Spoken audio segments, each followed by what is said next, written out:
เพื่อเล่าตะกี้น่ะหลายปีเนาะสุดก่อนกับทีมงานเราเคยเข้ามาถ่ายทำเพิ่นอยู่ตะกี้ก็อยู่นี้พี่น้องเนาะแต่ว่าเกิดเหตุบ่คาดคิดบ่ได้คิดบ่ได้ฝันว่าซั่นไปหารับจ้างเกี่ยวข้าวปกติแต่ว่าไฟบัดเกิดใหม่พี่น้องเนาะไฟใหม่อันนี้ก็เศษซากอันสังกะสีแล้วนี่เอามาเฮ็ดเป็นฝาแอมฝาบังฮะบัดสังกะสีนี่เฮ็ดได้แบบเอามาใช้จังสังกะสีมุงนี่เขาเอาให้บ้านเมืองโอ้บ้านเมืองเพิ่นเก็บให้ใช่บ่โอ้โชคดีที่ว่าทั้งบ้านทั้งเมืองเพิ่นเก็บให้เนาะจะอุกใจบ่เด้นี่บ่ได้เข้าจักดีบ่หามจะอุกใจบ่เด้นี่ฮะอุกใจบ่อุกใจเรื่องหยังบ่มีปึ้มบ่เบิ่งหน้าแล้วก็คือซุงอุกเกิดพี่น้องเนาะเด็กน้อยอุกใจบ่มีปึ้มเฮียนพี่น้องเนาะคำได้ปึ้มนี่เจ้าดีใจบ่เดี๋ยวนี้เศร้าใจเดี๋ยวนี้เนาะยับลงใหม่คือเก่าเนาะ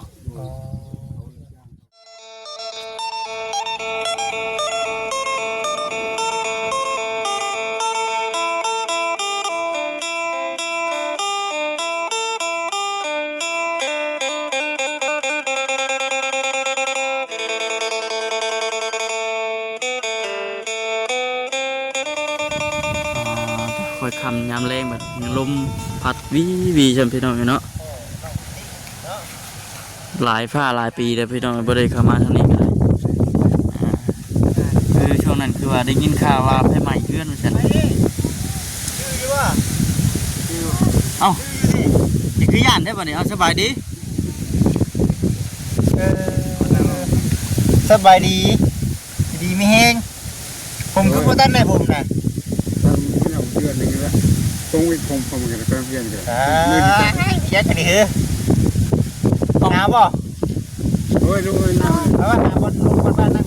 นั่งยืนแดดดิแนมจังรุ่นมาเช่นทั้งนั่งใช้นั่งอยู่นี่บ่ทางนี้นะนี่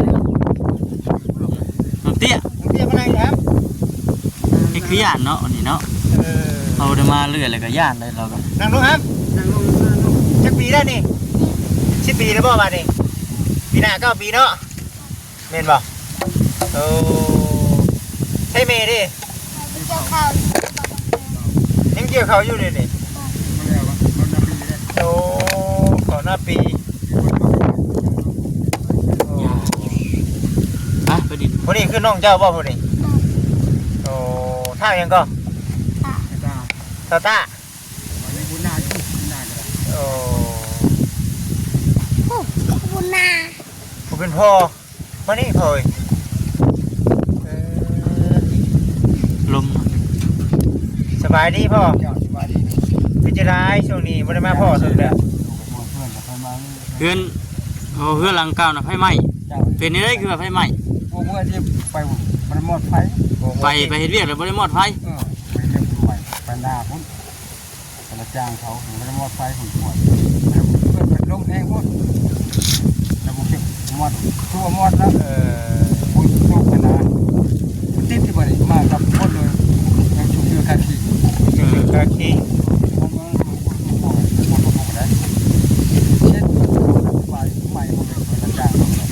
ไปเลยเนาะใครในทัศวรรษเป็นช่วยน้ำเน่นักบุญเขาบุญชิดเดือนเขาไปมาเก่งเนาะโอ้เมนแหละเขาชุบนอนนี่ลูกหลานบุญเนาะโอ้เมื่อนี้เข้ามาแบบกระทันหันพี่น้องเอ้ยเมื่อนี้กันเนาะบ่ได้ชื่อของเขาชื่อได้อยู่บ่ชื่อใช่ไหมชื่อว่าบ้ายังนี่บ้ายังฮะเมนได้บ่พิษได้บ่จิต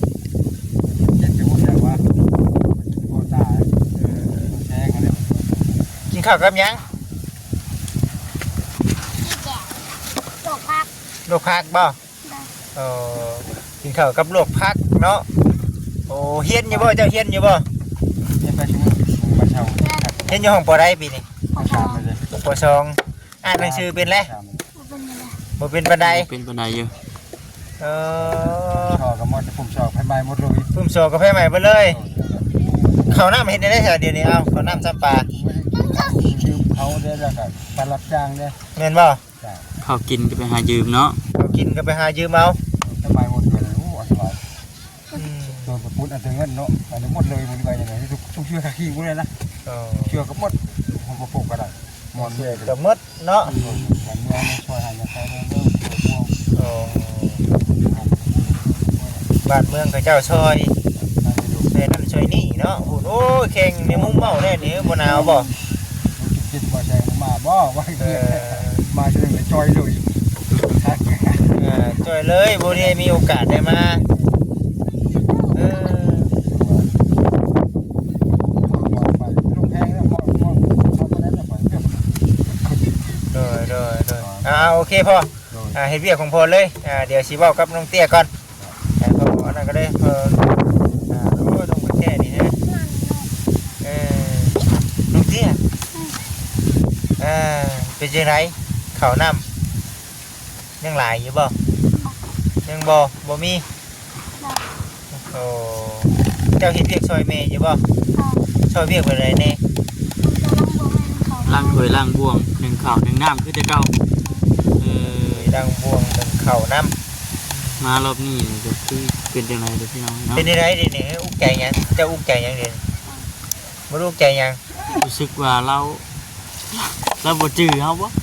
คือสีเศร้าๆแท้ สีแบบงงๆเลยก็สีเศร้า สีงงๆน้ำแน่ ๆอืม เคยเห็นอยู่บ่เบาจื้ออยู่บ่เบาเชลทีมาให้เนี่ย คือสีอายๆแน่ อายเจ้าอายบ่อายให้ดื้อ อายถ้ามาตะกี้เนี่ยคือว่ายังเพิ่นเฮ็ดจังไดให้เบิ่งร้องเพลงบ่ ของเพลงมาจากไหนเบิ่ง เพลงบ่ตะกี้ ใหญ่ขึ้นมาจากเป็นยังเป็นทหาร เป็นทหาร เป็นทหารแล้วบัดนี้มันเป็นนักแสดงบ่บัด อยากเป็นนักแสดงเนาะตะกี้เนาะ ตะกี้อยากเป็นนักแสดงนี่ กินยังกันน่ะฮะกินเฮ็ดบ่เฮ็ดบดบ่กินน่ะมันยังน้ำปากน่ะฮะ บ่ได้กินหยัง บ่กินยังเต็มปากยาอยู่ เกือบก็บ่ได้มีใช้ไปจังได๋ มันยังมีอยู่ เฮ้ย มันยังทีก็ได้ไหม กูสิก็ให้ใหม่แล้วสามไอ้น้องเพิ่นพี่น้องเอ้ยเนาะเฮ็ดได้ฉันไปแต่ละเพื่อไปโรงเรียนเฮ็ดได้ หยังอ่ะ ย่างเอาเนาะ มันปึ้มเจ้าเด้ปึ้มกับมิกเสื้อขาวเด้ สบายแล้ว ไม่ ไป ใหม่ เบิดแล้วไปโรงเรียนเฮ็ดได้ไปเสื้อตัวได้ไป เชื่อนั่นเหรอ เสื้อตัวนี้เจ้าบ่หนาวบ่ว่าลมพัดเดี๋ยวนี้เบาคือหนาวแท้ มือใหม่ๆนะเจ้าอยู่ไสจ้ะ ปุ่น เห็นอยู่บ่ รายละเอียด เจ้าเห็นอยู่บ่ บอก เอ้า บ่เห็นเลยอาบน้ำอยู่บ่มื้อนี้ บอก น้ำก็บ่อาบแล้วนี่เนี่ยเฒ่าเตี้ยเอ้ย นี่เปลี่ยนไป เออตั้งน้ำตั้งในตั้งเป็นอยู่บ่บ่เป็นปานใดเอ้ย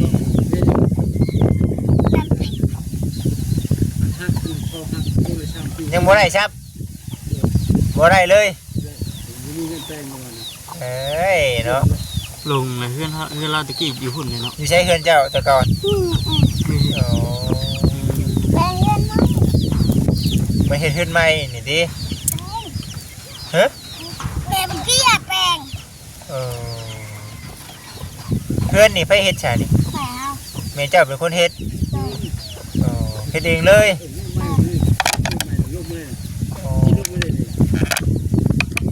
บ่ได้หาคนมาเฮ็ดบ่เฮ็ดเองเลย มีแต่พ่อกับแม่บ่เป็น โอ้ ที่เราบางเพื่อนเราก็เลยมาจิตเด้อ โอเค เราบางเพื่อนแล้วก็ เราเบิ่งเพื่อนเบิ่งชานก่อน เพื่อนเราตะกี้น่ะหลายปีเนาะสุดก่อนกับทีมงานเราเคยเข้ามาถ่ายทำเพิ่นอยู่ตะกี้ก็อยู่นี้พี่น้องเนาะแต่ว่าเกิดเหตุบ่คาดคิดบ่ได้คิดบ่ได้ฝันว่าซั่นไปหารับจ้างเกี่ยวข้าวปกติ แต่ว่าไฟบัดเกิดใหม่พี่น้องเนาะไฟใหม่อันนี้ก็เศษซากอันสังกะสีแล้วนี่เอามาเฮ็ดเป็นฝาแอมฝาบังฮะบัดสังกะสีนี่เฮ็ดได้แบบเอามาใช้ซั่นสังกะสีมุ้งนี่ เขาเอาให้บ้านเมืองเก็บ โอ้บ้านเมืองเพิ่นเก็บให้ใช่บ่ เจ้า โอ้โชคดีที่ว่าอันทั้งบ้านทั้งเมืองเพิ่นเก็บให้เนาะอืม ได้จะมาได้ ฮะ ว่าพวกชีวิตไม่ได้จะมาได้จะกองว่านะ อืม เขากินกับบุเมียนอะไรก็ไม่รู้ ก็เนาะ ทำกองทำหนังกระดานกับหักละต้นละ อืม แต่ตัวนี้ก็ให้ตัวเองเพื่อนหาหมูก็ได้ เพื่อนก็เฮ็ดเอง เขา สังกะสีนี่อันที่ว่าอันไผใหม่กันบ่เนี่ย โดยนั่นแหละทำไมแอมนั่นแหละมุนหมดเลยมีอะไรแอมนั่นสีก็ใหม่เป็ดเนาะ โยมันใหม่เนาะ มีเงินซื้อเขาซื้อน้ำเอาดูดูดูแต่ระยะที่เขาก็ไม่ได้ อืม เขาซื้อน้ำพอจังหวัด ผู้เป็นพ่อแล้วบ่ได้ไปติ พวกลูกเชื้อได้ไปลูกเต้าอยู่นะ พี่น้องเนาะ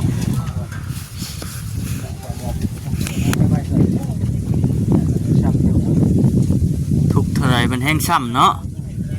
ดำมันเท่าไรมันแห้งเละพี่น้องเอ้ยอันนี้นะเพิ่นเว้านะ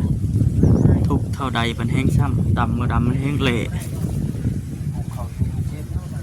เฮ้กระไหม่เวียนซาลับฮะอืม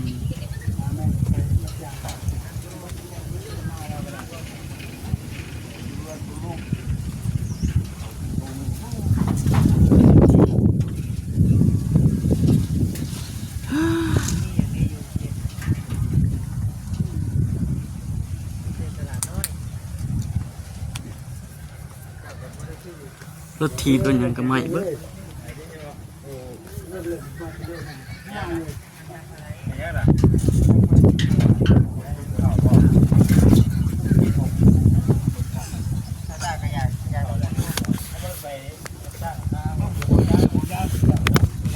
เขาเตี้ยได้ใช่ล่ะ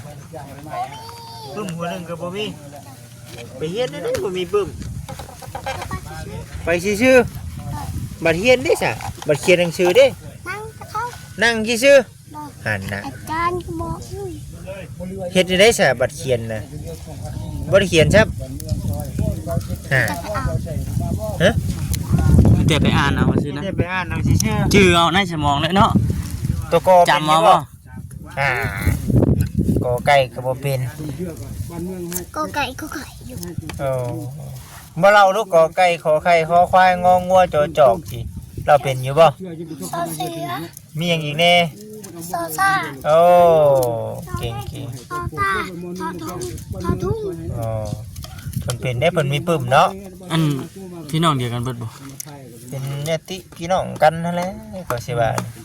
ไปโรงเรียนบ่มีปึ้มไปทงเด้ ถูกไหม ทงเสื้อเด้นุ่งเสื้อตัวใดไป เสื้อซื้อแล้วตัด อ้าว มึงมีชง ทงก็บ่มี กับตกเอากับตก โอ้ยคนไหนเนาะผู้ใดขี้ดื้อตัวนั้นน้องเตี้ยน้องชายเจ้าตอนนี้บ่าวมาขี้ดื้อตัวนั้นเป็นไผคนใดคนนี้เหรอท่าหยังก็จะซื้อท่าหยัง มันนา ฮะ มันนา วันนา สวรรณา มันนา บุญนา นะ เดี๋ยวนี้ยังขี้ดื้ออยู่บ่เดี๋ยวนี้ก็ บ่จ้ะ บ่จักครับเอ้าว่าอยู่นํกันอยู่ หัวเจ้าต่ำนะ ดื้อ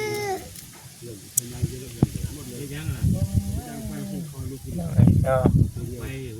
ไปโรงงานมุงเฮียนกับบ่ได้ถือปื้มถือซอไปมากินข้าวอยู่เฮือน โตมึงมี ซอก็บ่มี มีที่มีแต่ลูก มีแต่มิกแต้มมิกแต้มตายบาดอยากได้ปื้มอยู่บ่ล่ะ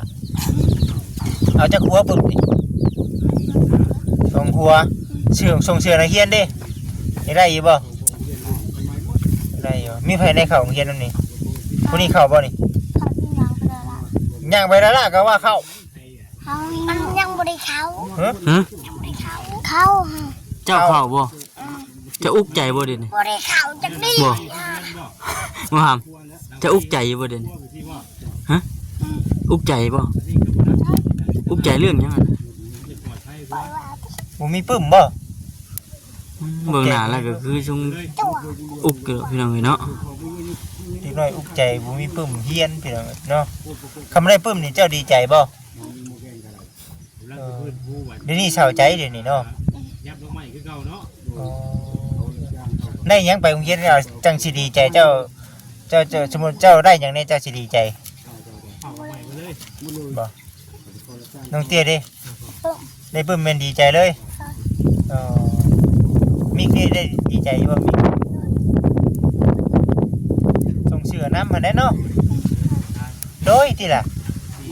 โดยเฉย โดยแต่ว่า เออ เขาเป็นนักเรียน เห็ดหมูสิ โอ้ย กินกระเบื้องปากหมูเนาะขอนะเคยขอกินน้ำหมูอยู่บ่ เฮ็ดน้ำมันคอน คอนหนาคอน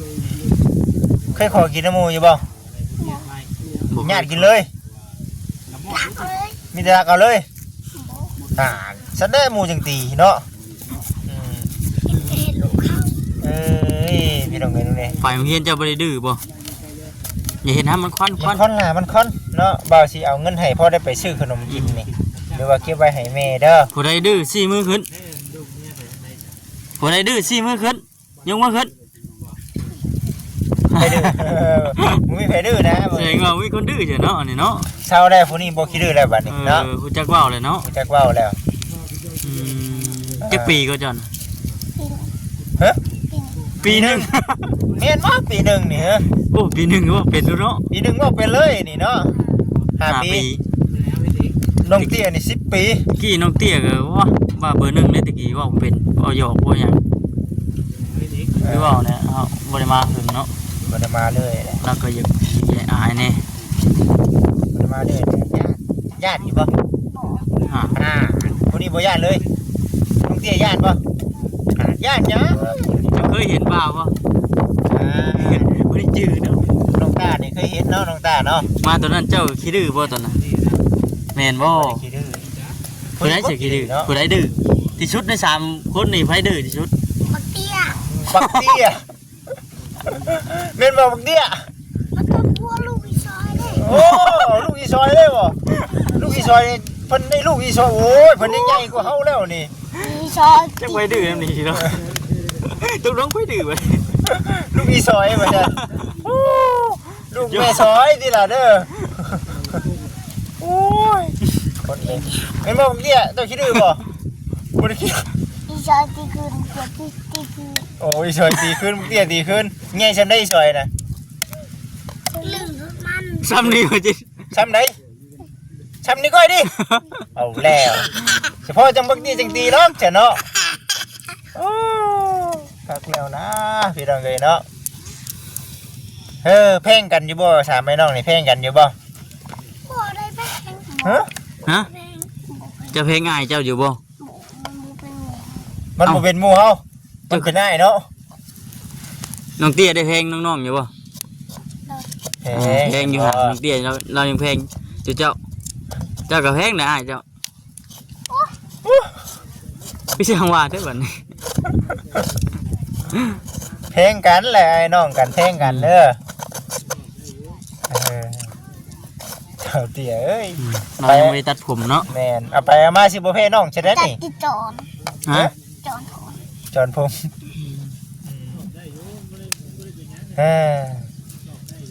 มีไผแน่เฮ็ดเวียกช่วยแม่มันน้ำหนีเอาสามแม่น้องนี่เอามีแต่เฮา มีที่นอนมากไปเลี้ยงบดคืน ผู้ซอยก็ซอยอยู่นะ ช่วยก็ช่วยอยู่ทางนี้ก็เนาะ อืม เออ เพื่อนไผน่ะเพื่อนเจ้าบ่ หมู่ไผหมู่ไผ มันก็คือหนาวอ่ะ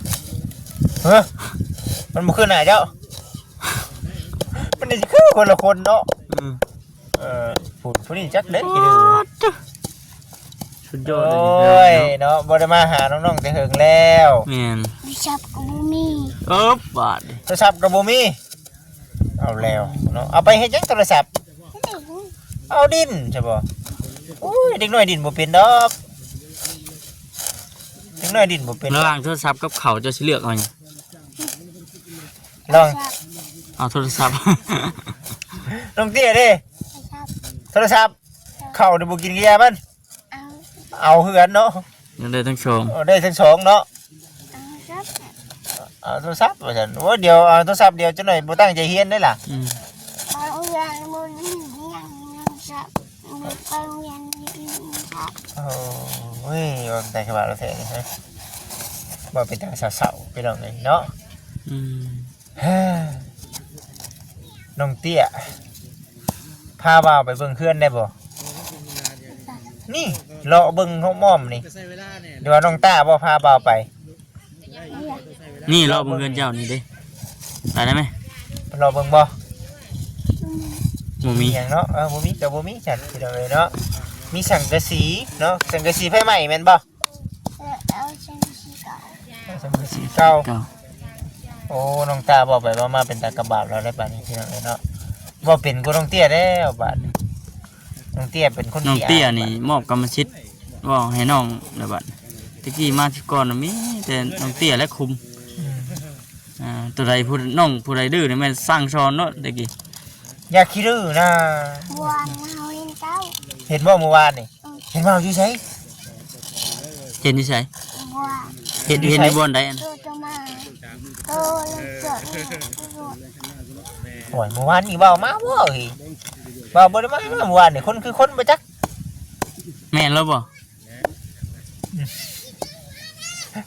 บุยบุยมาแล้ว บ่เห็นมาเลยเนาะอยากให้มาเรื่อยอยู่บ่ล่ะอยากให้มาเรื่อยอยู่ โดยตัว รถติดบุย โอ้ สิก็บ่มี ไอ้ใหม่เบิดบ่ครับ สิก็ไฟใหม่เบิดเลยแล้วก็บาปเบิ่งแน่พี่น้องเอ้ยสบายดีสบายดี มาดี โอ้มาบัดนี้ผู้นี้กินไปอีกแล้วบาดนี่นี่ผู้นี้ ไป่ะเดี๋ยวพี่น้องจบคลิปก่อนบ่คำกันตาสงสารเพิ่นอยู่พี่น้องเนาะอยากภาวนาให้มีทางผู้รับผู้ใหญ่เพิ่นชดช่วยพี่น้องสบายดี